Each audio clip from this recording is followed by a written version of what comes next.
Joe Greene just revealed the three quarterbacks he absolutely hated during his Hall of Fame career, and what he admitted about them is darker than anyone expected. We're talking about a level of rage so intense that it led to spitting, death threats, and psychological warfare that changed the course of NFL history. But what could drive one of the greatest defensive players ever to lose control like that?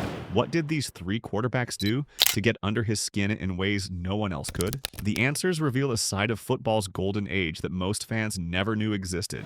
To understand why Joe Greene hated these three men so deeply, you need to understand the world he played in. The NFL of the 1970s wasn't the polished, rule-protected league we know today. It was brutal, violent, and unforgiving. Quarterbacks weren't protected species wrapped in bubble wrap. They were targets. Defensive linemen could slap offensive players in the head legally. Late hits were tolerated. The in-the-grasp rule didn't exist. This was frontier football, and Joe Greene was its most feared enforcer. When the Pittsburgh Steelers drafted Greene 4th overall in 1969, they were drafting into a vacuum of failure. The franchise had been the lovable losers of professional football since 1933. They were a joke. The same old Steelers. Greene hated that culture from day one. His rookie season was a nightmare. The team went 1-13. He threw helmets. He kicked opponents. He challenged officials. This wasn't just frustration. This was a man rejecting mediocrity with every fiber of his being. But as coach Chuck Noll started building the pieces of a dynasty around him, Greene's rage found a purpose. It became a weapon, and the quarterbacks he faced became his targets. The hatred wasn't random. Greene didn't hate every quarterback he played against. He hated specific ones for specific reasons, and the first name on his list might surprise you. Fran Tarkenton was everything Joe Greene despised in a quarterback. Make sure you hit that subscribe button and drop a comment below telling us which of these rivalries you remember watching. Because what happened between these two men defined an entire era of football. Tarkenton was a scrambler, a runner, a guy who would go backwards and sideways just to avoid getting hit. In an era of pocket passers who stood tall and took their punishment, Tarkenton was chaos. He was unpredictable.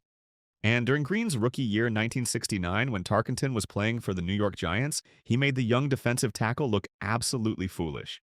Greene chased him all over the field like a bull chasing a matador. Every time Greene got close, Tarkenton would step out of bounds at the last second and keep talking. He would taunt him. He would mock him. According to Tarkenton himself, he told Greene over and over, "Hey Joe, you're not quick enough. I'm a step ahead of you." For a player whose entire identity was built on physical dominance and speed, this was the ultimate insult. Greene felt powerless. He felt mocked. He felt like Tarkenton was treating the game like a joke and treating him like a clown. This wasn't just about missing a tackle. This was about dignity. This was about respect. And Greene's frustration kept building. It built until it exploded in one of the most disrespectful acts in NFL history. Joe Greene spat at Fran Tarkenton, right there on the field. In professional sports, spitting at another player is considered one of the worst things you can do. It goes beyond the physical violence that's already part of the game. It's personal. It's degrading. And Greene did it because Tarkenton had pushed him past his breaking point. The scrambler had turned the predator into the prey, and Greene couldn't handle it. He was ejected from games during his early career for violence. He once kicked a Browns player in the groin. But spitting at Tarkenton was different. That was pure hatred. That was a man who had been humiliated and needed to strike back in any way he could. But the story doesn't end there. Years later, the two men faced each other again on the biggest stage in football, Super Bowl IX in January 1975 at Tulane Stadium in New Orleans. By this time, Tarkenton was back with the Minnesota Vikings, and the Steelers had become the most dominant defense in football. The Steel Curtain. The conditions that day were wet and cold, perfect for Pittsburgh's brutal style. And throughout the game, the Steelers absolutely destroyed the Vikings' offense. They held them to just 17 rushing yards and 119 total yards. But the moment that mattered most to Joe Greene came in the second half. Tarkenton dropped back to pass. He was trying to mount a comeback. He threw over the middle, aiming for a running back, and Joe Greene, the man Tarkenton had once told wasn't quick enough, read the play perfectly. He deflected the pass and intercepted it himself. The immovable object had caught the unstoppable force. Greene rumbled down the field with the ball while Tarkenton watched helplessly. This wasn't just a turnover. This was revenge. This was Greene proving that he had evolved from that frustrated rookie into the most dominant defensive player in the game. The chaotic improvisation of the 1960s was dead. The crushing, disciplined force of the 1970s Steelers had taken over. And Joe Greene had personally destroyed the man who had humiliated him. But Fran Tarkenton wasn't the only quarterback Greene hated. The second name on his list was Dan Pastorini of the Houston Oilers, and this rivalry was even more violent. If the hatred for Tarkenton was about style and frustration, the hatred for Pastorini was about blood and proximity. The Steelers and Oilers were in the same division, the AFC Central. They played each other twice a year, every single year. And in the late 1970s, the Oilers became the biggest threat to the Steelers dynasty. These games were wars. Pastorini was tough. He played through broken ribs, punctured lungs, and concussions that would have ended other careers. Greene respected toughness, but he hated the threat the Oilers represented. He hated that Pastorini wouldn't go away. Before the 1978 AFC Championship, Pastorini predicted a bloodbath. He told reporters, "I just hope we have enough survivors to make it to the Super Bowl if we win." That wasn't trash talk. That was reality. The games were brutal. Pastorini wore flak jackets to protect his shattered ribs from Greene and his defensive line teammates. The fields were covered in rain, mud, and slush. Every snap was trench warfare. And then came the moment that defined their rivalry forever. Late in a 1979 game, the Oilers were trailing but driving toward the Steelers' end zone. Tensions were sky high. The physical punishment had been relentless all game. And as the Oilers approached the goal line, Joe Greene did something almost no one has ever done in professional football. He pointed a finger directly at Dan Pastorini across the line of scrimmage. And he made a promise. "If you come into the end zone, I'll beat the crap out of you. I'm going to kill you." This wasn't trash talk. This was a credible threat of violence, and Pastorini knew it. He had already taken so much punishment from Greene and the Steel Curtain that his body was breaking down. So he made a choice. He took a knee. He surrendered. He gave up the game rather than face Joe Greene's wrath. After the game, Greene's rage disappeared instantly. He laughed. He told Pastorini, "I knew you weren't going to do it." This was psychological warfare at its highest level. Greene hadn't just wanted to tackle Pastorini. He wanted to break his will to compete. And he succeeded. The rivalry between the Steelers and Oilers got even more bitter in the 1979 AFC Championship game. The Oilers thought they had scored a game-tying touchdown on a pass from Pastorini to Mike Renfro. The officials ruled it incomplete. It remains one of the most controversial calls in NFL history and led directly to the creation of instant replay. For Greene, the Oilers represented a constant threat. They were always there, always pushing, always refusing to back down. And Pastorini was the face of that threat. He was the flashy playboy quarterback who dated Farrah Fawcett and raced boats. He was everything the blue-collar Steelers weren't. And Greene felt like he had to personally destroy him every single time they played just to keep the dynasty alive. When Pastorini was traded to the Raiders in 1980, it marked the end of that era of violence. But the scars remained. Pastorini had pushed Greene to the edge, and Greene had pushed back harder.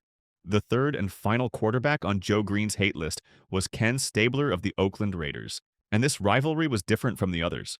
This wasn't about scrambling like Tarkenton. This wasn't about toughness like Pastorini.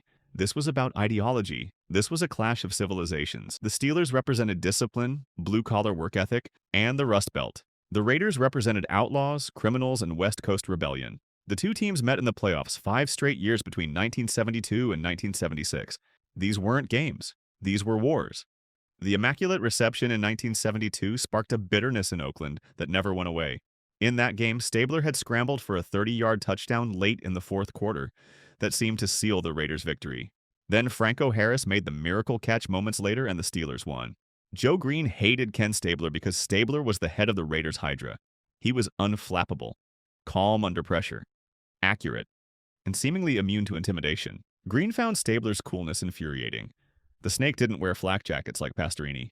He drank at bars until early morning and then came out the next day and picked apart defenses with surgical precision. He was everything Greene couldn't break.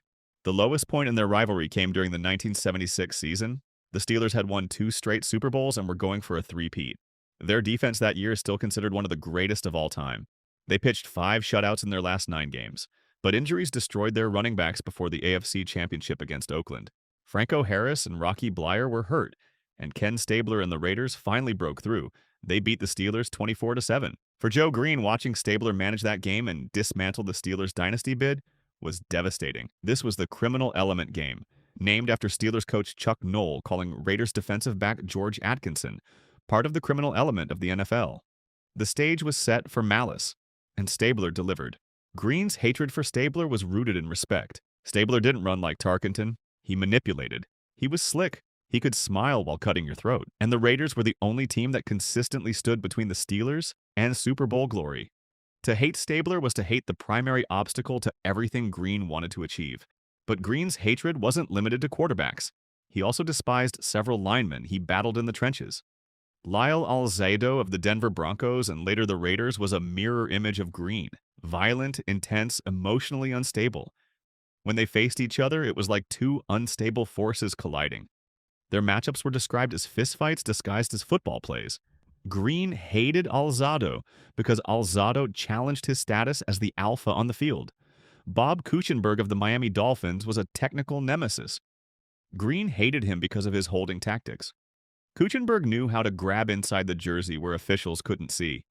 Greene relied on quickness and power, and he felt Kuechenberg cheated to neutralize him. The Dolphins were the team the Steelers had to surpass to become champions, and Kuechenberg was the physical barrier Greene had to break. Rayfield Wright of the Dallas Cowboys was the offensive tackle Greene faced in 2 Super Bowls. Wright was a Hall of Fame talent who frustrated Greene. He was one of the few men who could block Mean Joe one-on-one, forcing Greene to dig deeper into his rage just to compete. These feuds weren't just about football, they were about psychology. The Steelers under Chuck Noll adopted a fortress mentality. They believed the league, the officials, and the media favored glamour teams like the Cowboys and the Vikings. Greene internalized this. Tarkenton represented the media darlings who lost Super Bowls but were always praised. Stabler represented West Coast cool that contrasted with Pittsburgh's industrial grit. Pastorini represented the flashy playboy lifestyle that went against everything the blue-collar Steelers stood for. Sports psychologists often note that elite athletes manufacture conflict to elevate their performance. For Joe Greene, hatred was a performance-enhancing drug. By convincing himself that these quarterbacks were his mortal enemies, he could access levels of adrenaline and aggression that allowed him to dominate physically. The spitting incident with Tarkenton and the death threat to Pastorini were manifestations of a player who had worked himself into a frenzy to ensure victory. Dan Rooney, the Steelers' owner, once told Greene, "Joe, take care of Joe." That advice allowed Greene to stop worrying about the same old Steelers culture and focus all his energy on destroying opponents. The hatred became laser-focused rather than chaotic. And it worked. The Steelers won 4 Super Bowls in 6 years. They became the greatest dynasty of the 20th century, and Joe Greene was the emotional engine that powered it all. His rage wasn't random, it was calculated, it was functional, it was necessary. In his post-playing career, Greene softened. The mean nickname became beloved rather than feared, helped by the famous Coca-Cola commercial in 1979 that showed his gentle side. But when it comes to these 3 quarterbacks, the memories remain vivid. Greene and Tarkenton appear together in documentaries now, acknowledging their battles. But Greene still maintains that Tarkenton was the most frustrating player he ever chased. The take-a-knee story with Pastorini has become a legend of mutual respect, with Greene respecting Pastorini's survival instinct and Pastorini respecting Greene's dominance. When Stabler died in 2015, Steelers players paid tribute, acknowledging that the snake was the worthiest of adversaries. Joe Greene's revelation about the quarterbacks he hated gives us a window into the soul of 1970s football. This wasn't hatred born from petty grievances. This was supreme competitive drive in an era when football was a collision sport, played with limited rules and maximum ferocity. Greene hated Tarkenton because the scrambler turned the predator into prey and mocked the dignity of his position. The spitting incident was rage made physical. The Super Bowl IX interception was order restored. Greene hated Pastorini because the Oilers' quarterback represented the relentless physical threat of a division rival who refused to disappear. The take-a-knee incident stands as perhaps the greatest example of psychological intimidation in NFL history, a moment where fear of Joe Greene overrode the desire to score. Greene hated Stabler because the snake led the only tribe that could match the Steelers' savagery. The Raiders' rivalry defined the decade, and Stabler was the general on the other side. Along with battles against linemen like Kuechenberg, Alzado, and Wright, these feuds forged the legend of Mean Joe Greene. They remind us that the Steel Curtain wasn't built solely on talent and scheme. It was built on manufactured, sustained, and weaponized animosity. In the sanitized, heavily regulated NFL of today, such raw hatred is rare. Quarterbacks are protected by countless rules. Defensive players can barely touch them without drawing flags. The violence that defined the 1970s has been legislated out of existence. But the stories of Joe Greene and his 3 hated quarterbacks remain vital pieces of football history. They show us what the game used to be when men played through broken bones and death threats were part of the competition.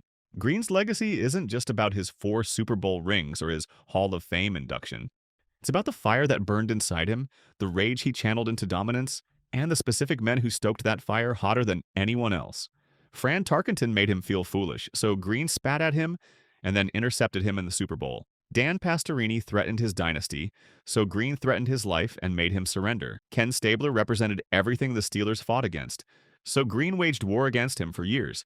These weren't just rivalries, they were personal vendettas that shaped the greatest defensive player of his generation. And now you know the truth about the three quarterbacks Joe Greene absolutely hated, and why their battles defined an entire era of professional football. Drop a comment below and let us know which of these three rivalries you think was the most intense, and don't forget to subscribe so you never miss another story about the legends who built this game.